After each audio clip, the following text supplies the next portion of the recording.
साथियों, आज हम आए हुए हैं राजपुर, धमधा, दुर्ग, छत्तीसगढ़। गवर्नमेंट का न्यू सीड मल्टीप्लिकेशन का यहाँ पर फॉर्म है, यहाँ पर उसका काम किया जा रहा है और साथ ही यहाँ पर नर्सरी का भी काम किया जा रहा है। तो साथियों, आज के हमारे इस वीडियो में हम लोग मुख्य बात करेंगे कि यहाँ पर जो है वह किसान भाइयों के लिए किस तरह से उच्च गुणवत्ता वाली जो है वह सीडलिंग से जो है नर्सरी तैयार की जाती है। तो यहाँ पर हाईटेक मशीनों के द्वारा जो है वह पूरी सीडलिंग जो है तैयार की जाती है। तो उसके पूरे प्रोसेस के बारे में यहाँ के जो अधिकारी हैं उनसे हम पूरी समझने वाले हैं और उनका जो परिचय लेकर के उनसे भी काफ़ी सारी जानकारियाँ लेंगे। पहले मैं आप लोगों को अंदर लेकर के चलता हूँ, यहाँ पर पूरा विजिट कराता हूँ कि क्या क्या चीज़ें यहाँ पर है। साथियों, जैसे ही पहले हम कक्ष में घुसते हैं तो यहाँ पर जो है वह कोकोपीट जो है कॉम्बिनेशन तैयार किया जाता है और प्रो ट्रे में जो है वह कोकोपीट को डाल करके उसमें सीड डीपिंग किया जाता है। उसके बाद फिर उसको टॉपिंग करके उसमें पानी भी डाला जाता है। उसके बाद यहाँ से जो है ट्रे को निकाल लिया जाता है। उसके बाद फिर प्री सीडलिंग यहाँ पर जो प्री सीड जर्मिनेशन जो कक्ष है, चैम्बर है, वहाँ पर रखा जाता है। इसमें 3-4 दिनों को रख करके उसके बाद फिर ये वाले पॉली हाउस में रखा जाता है। यहाँ पर जो है पूरा इन्वायरमेंट कंट्रोल पॉली हाउस है। तो अभी यहाँ पर आके हम लोग आप लोगों को लेकर के चलते हैं और अंदर चलते हैं। यहाँ पर आप देख रहे सकते हो, यहाँ पर पूरा जो है वो ऑटोमेटिक सिस्टम में जो है वो पूरा इन्वायरमेंट को कंट्रोल किया जाता है। काफ़ी बेहतरीन तरीके से यहाँ पर इन्वायरमेंट को पूरा कंट्रोल किया जाता है। और ये जो है मेन छोटा छोटा जब उसमें से फूट जो निकलता बोलते हैं, हल्का सा जो जर्मिनेशन जो है वो उसके निकलना शुरू हो जाता है। उसके बाद फिर यहाँ पर ला करके रखा जाता है। आप मेरे पीछे पूरा देख पा रहे हैं, यहाँ पर जो है वो टमाटर का, भटे का और गोभी का जो पौधा है यहाँ पर तैयार किया जा रहा है। कितना है? 1 उंगली बराबर हो गया है। तो ये जो है वो इसका डेट जैसे यहाँ पर आप देख सकते हैं 2007 लिखा है, वो 20 तारीख है, 7वां महीना है। तो इस तरह से यहाँ पर ये टमाटर की नर्सरी है और यहाँ पर ये कन्वेयर बेल्ट लगा हुआ है जिससे कि काम जो है वो काफ़ी आसान हो जाता है। वहाँ से आप जैसे ही जर्मिनेशन जो प्री जर्मिनेशन वाला चेम्बर था वहाँ से निकाल करके यहाँ पर आएगा, यहाँ से फिर इसमें पूरा लगा दिया जाएगा और उसके बाद फिर साथियों जो पौधा है हमारा रेडी हो जाता है, उसको हार्डनिंग चेम्बर में लेकर के जाया जाता है। यहाँ से जो बीज अंकुरण कक्ष से निकाल करके हार्डनिंग चेम्बर में लेकर के जाया जाता है। आप लोगों को दिखाएंगे कि हार्डनिंग चेम्बर में किस साइज़ में जो है हमारा पौधा रहता है। यहाँ पर जो हमारे पौधों को लाने का मुख्य कारण होता है, जैसे कि मैंने बताया कि वहाँ पर जो है वह इन्वायरमेंट कंट्रोल किया जाता है ताकि पौधों को सूटेबल क्लाइमेट मिल पाए, ताकि वह अच्छे से ग्रोथ कर पाए और एक स्वस्थ पौधा तैयार किया जा सके। उसके बाद फिर यदि उसको डायरेक्ट हमारे फील्ड में लेकर के जाया जाए तो वह वहाँ पर सर्वाइव नहीं कर पाएंगे। में जाने से पहले, मतलब खेत में जाने से पहले वो जो है एक तरह से सर्वाइवल उसका जो कैपेसिटी है वह बढ़ जाए और वह पौधे जो है वह हमारे फील्ड में सर्वाइव करने के लिए तैयार किया जाता है यहाँ पे। नमस्कार किसान भाइयों, आप सभी का आज के इस वीडियो में हार्दिक अभिनंदन है, स्वागत है। मैं नीरज मिश्रा उद्यान विभाग की ओर से आप सबका पुनः स्वागत करता हूं। अभी हम सभी बैठे हैं शासकीय बीज प्रगुणन प्रक्षेत्र राजपुर उद्यान विभाग की एक नर्सरी है जहां पे हम सीड मल्टीप्लिकेशन का काम करते हैं। साथ ही साथ हाईटेक सीडलिंग यूनिट है, यहां पे हम वेजिटेबल सीड प्रोडक्शन का काम करते हैं, सीडलिंग प्रोडक्शन का काम करते हैं। जी, तो सर यहाँ पर जो सीडलिंग यूनिट है उसकी स्थापना कब की गई थी? इसकी स्थापना वर्ष 2020 3 अक्टूबर को इस यूनिट का शुभारंभ हुआ है। इस यूनिट का जो बोलते हैं इसका फाउंडेशन हमारे राज्य के कृषि मंत्री रविंद्र चौबे जी के द्वारा और हमारे गृह मंत्री ताम्रध्वज साहू जी के द्वारा इसका फाउंडेशन रखा गया था और इसका इनॉग्रेशन हमारे कृषि मंत्री चौबे जी के द्वारा अक्टूबर 2020 में किया गया। इस यूनिट का मेन उद्देश्य यह है कि आसपास में जो धमधा इलाका है, हमारा बेल्ट है, यहाँ पे लगभग 1 लाख एकड़ में टमाटर की खेती होती है और ये उद्यानिकी गतिविधियों के दृष्टिकोण से सबसे ज़्यादा हॉट पॉइंट है, या मतलब कि यहाँ से ही इस क्षेत्र की पूरी इकोनॉमी चलती है। तो उसी को देखते हुए यहाँ पे इस यूनिट की स्थापना की गई है और ये बताते हुए मुझे बहुत खुशी हो रही है कि इस यूनिट की स्थापना होने के बाद सबसे पहला जो ये अधिकारी पूर्ण रूपेण यहाँ पे काम करने का मुझे मौका मिला है। मैंने इस यूनिट में 15 दिसंबर 2020 से ज्वाइन किया है और निरंतर आज तारीख 6 अगस्त 2022 से आपके सामने अभी तक काम कर रहा हूँ। जी सर। तो सर इसके सीडलिंग प्रोसेस के बारे में हम जानना चाहेंगे। सर इसमें आपको बताना चाहूँगा किसान भाई, सीडलिंग प्रोसेस में इसमें 2 तरीके से सीडलिंग आप प्राप्त कर सकते हैं। पहले तो आप अपनी मनपसंद किस्म का चुनाव करके उसका बीज यदि हमें देते हैं तो हम उसका नाम मात्र का शुल्क लेके आपको पौधे बना के देते हैं। दूसरा तरीका यह है कि मार्केट में क्षेत्र में प्रचलित किस्में हैं टमाटर की, जैसे बरसात में यदि हम जाते हैं तो अगिती किस्म में नामधारी 962 है, उसके बाद सिंजेंटा का 3150 है, चंद्रजीत है, बैगन में VNR 212 है, फूल गोभी में 1522 है। तो ये जो प्रचलित किस्म है इनके भी बीज हम मार्केट से लाके उनके थरा तैयार करते हैं। तो किसान यदि ये खुद से तैयार कराता है तो उसको 1 रुपये लागत लगती है, और यदि हमसे लेता है तो 1 रुपये प्लस बीज की जो भी कीमत रहती है मार्केट में वो जुड़ के हम 1 रुपये 35 पैसा, 1 रुपये 10 पैसा, जिस भी रेट में हमको तैयार कर सकते हैं उसमें हम देते हैं किसान भाइयों को। जी सर।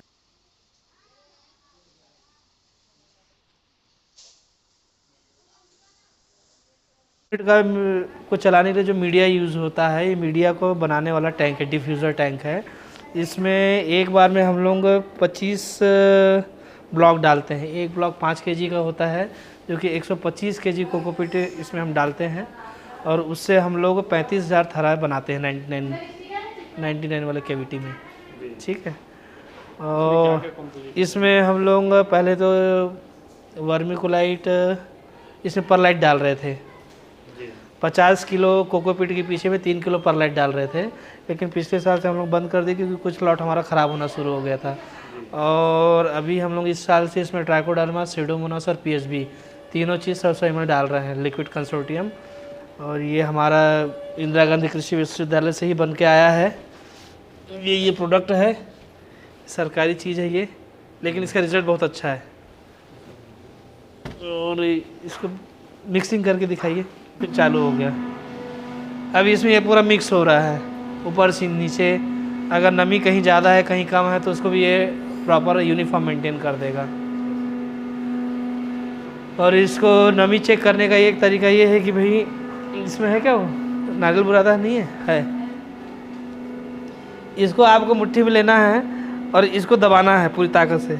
जैसे इसमें अभी पानी निकल रहा है, मतलब इसमें थोड़ा नमी ज़्यादा है, ये पानी निकलना नहीं चाहिए। हम पूरी ताकत से यदि दबाएं तो सिर्फ 1 आध बूंद निकले, बस इतना। ये देखो इसमें कम है पानी। तो ये इसका एक देसी तरीका है नमी चेक करने का। और इसमें ये सेंसर लगा हुआ है कि जैसे ये ट्रॉली भर जाएगी तो ऑटोमेटिक ये बंद हो जाएगा। अभी ये ट्रे डिस्पेंसर यूनिट है, इसमें थर्मल, इसको जो है ये आपका थर्मल है ना, ये थर्मल को हम वहीं सेट कर देते हैं, खाली थर्मल को, और वो नारियल के बुरादा से भर के निकलता है। एक थर्मल में 198 कैविटी है, इसमें 99 की 2 ट्रे लगती है, और लगातार काम करते हैं तो हम इसमें 5 लाख बीज डालने की इसकी क्षमता है। एक ट्रे आप डालोगे तो 10 मिनट भी नहीं, मतलब 3 मिनट में यहाँ आ जाता है सेट होने के बाद। और उसके बाद यहाँ पे हम इसको मौसम के हिसाब से, बीज के हिसाब से 24 से लेकर 72 घंटे तक रखते हैं।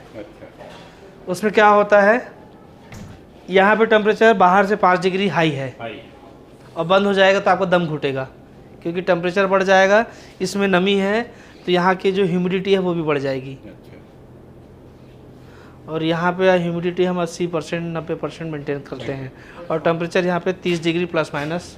ये देखो, ये जो टमाटर का बीज है, इसमें फुटाव लाने के लिए इसको यहाँ पे कंडीशनिंग के लिए रखा जाता है। अच्छा, है ना। ये टमाटर का बीज यहाँ पे 3 दिन इसलिए रखते हैं कि जो टेम्परेचर है 30 डिग्री का और 80% ह्यूमिडिटी है, उसी में ये इसका क्रैकिंग हो जाता है। दिखाओ जी, में आ गए, निकालने आज निकालना पड़ेगा। कहाँ है, दिखाओ। वो छोटे छोटे दिख रहा है, वो देखिए, हाँ, वो फुटाव शुरू हो गया। ठीक है, वो आज निकलेगा। फूल गोभी में बहुत जल्दी होता है, करेला में थोड़ा टाइम लेता है। ये टमाटर का है, और ये टमाटर का है। अभी जो टेम्परेचर है वो सबसे सही है, मतलब कि आपका देखिए कि ह्यूमिडिटी 80% के आसपास है, और टेम्परेचर भी 30 डिग्री के आसपास घूम रहा है। तो इस समय हमको कोई दिक्कत। यहाँ 3 दिन रोकने के बाद इस यूनिट में लगता है इसको 15 दिन। अच्छा, है ना, प्रॉपर आने में 15 दिन तक यहाँ रखते हैं इसको। मतलब प्रॉपर उतने में 15 दिन। 3 दिन के बाद से शुरू हो गया। ये ग्रीन हाउस है, यहाँ पे इसका जो ह्यूमिडिटी टेम्परेचर ये भी कंट्रोल कंडीशन में है। ये पंखे ऐसे चलते रहेंगे, सुबह 8 से शाम के 6-7 बजे तक ऐसे चलते रहेगा पंखा। और यहाँ का भी हमको टेम्परेचर 30 डिग्री के आसपास मेंटेन करना है। और जब अगर ज़्यादा गर्म हो गया, ज़्यादा लाइट आ गया, तो ये ऊपर में थर्मल लगा हुआ है, थर्मल हम गिरा देंगे। इसका 11 बजे से 3 बजे तक हम इसको गिरा के रखते हैं, तो जिससे कि इस पर लाइट कम पड़े, और लाइट कम पड़ेगी तो यहाँ पे टेम्परेचर भी कम रहेगा, है ना। लाइट ज़्यादा पड़ेगी तो हाई हो जाएगा टेम्परेचर। ये क्या लगाए हो? ये सब स्टिकी ट्रैप है। अब जैसे हम आए, हमारे साथ ये भी आ जाते हैं, हाँ अब इसमें से इनको ख़राब करेंगे, बीमारी देंगे, हाँ इसको गलाएंगे, ख़राब करेंगे, तो ये स्टिकी ट्रैप लगे हुए हैं। इसके बाद भी यहाँ बहुत सारे आ जाते हैं, आ जाते हैं, है ना। तो जितना रोकथाम अपन कर सकते हैं यहाँ पे रोकथाम करते हैं। काहे काहे लगा है अभी? अभी इसमें लगा है टमाटर लगा हुआ है, फूल गोभी लगा हुआ है और बैगन लगा हुआ है। उधर वो ग्राफ्टिंग चल रहा है। हाँ, ये जो ग्रीन हाउस है इसकी कैपेसिटी एक बार में 5 लाख पौधे हम डाल सकते हैं तैयार करने के लिए, और एक बैच 15 से 20 दिन में बाहर होता है। जो लॉट इसमें आया इसको 15 से 20 दिन में हमको बाहर करना है।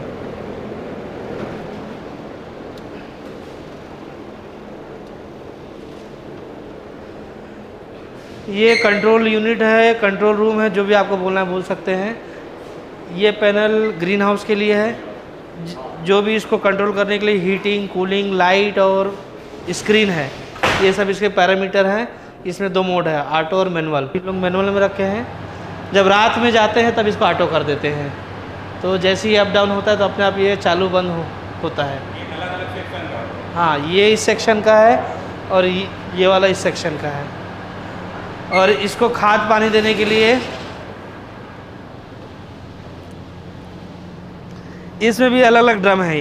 ये छोटा वाला ग्रीन हाउस के लिए है, 2000 लीटर वाला इधर हार्डनिंग यूनिट के लिए है। तो इसमें हमको जो भी खाद देना है, जैसे शुरुआत में हमको 19-19 देना है, शुरुआत में हमको कम डोज से शुरू करते हैं, मतलब कि आधा ग्राम पर लीटर के हिसाब से हम शुरू करते हैं 19-19, तब इसमें हम इसको चलाते हैं। और सीडलिंग में 7वें दिन से शुरू करते हैं खाद हम, है ना जी, ऐसी है ना, 7वें दिन से। जैसी वो तीसरी या चौथी पत्ती आनी शुरू होती है उसके बाद से शुरू करते हैं। और सीजन के हिसाब से उसका भी शेड्यूल हर समय बदलते रहता है, एक जैसा शेड्यूल नहीं है। क्रॉप, वैरायटी सब के हिसाब से शेड्यूल चेंज होते रहता है। बंद कर देना भाई।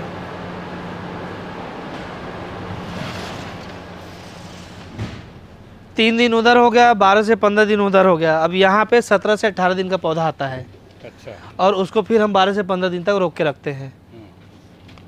और फिर उसके बाद ये जब 30 दिन 35 दिन का होता है तो इस प्रकार से पौधा ही तैयार होता है, तैयार हो जाता है। हाँ, इसकी आप जड़ देख लो, इसका तना देख लो, ये जितना भूरा है मतलब समझ लीजिए कि उतना मजबूत है ये।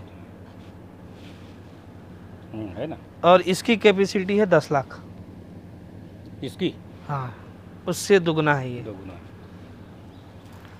तो 1 महीने में 2 लाट निकालता है तो ये पूरा फुल हो जाता है। अच्छा, वो क्या है? क्या चीज़? ये सब सिंचाई का है। दिखा दे भाई एक बार। ये दोनों डायरेक्शन में आगे पीछे घूमता है। अच्छा। और यहाँ पे ऐसे 5 डोम है। अभी फिलहाल एक ही चालू है ऐसा? नहीं, 5 डोम है, इसमें 2 बूमर लगे हुए, एक उधर लगा हुआ है, एक उधर लगा हुआ है, ये दोनों कवर कर लेते हैं। और ये 2400 वर्ग मीटर में बना हुआ है ये। अच्छा। वो 1383 वर्ग मीटर में बना हुआ है। तो इस हिसाब से इसका स्प्रे करके पानी वानी देने का सिस्टम है। ये ठीक।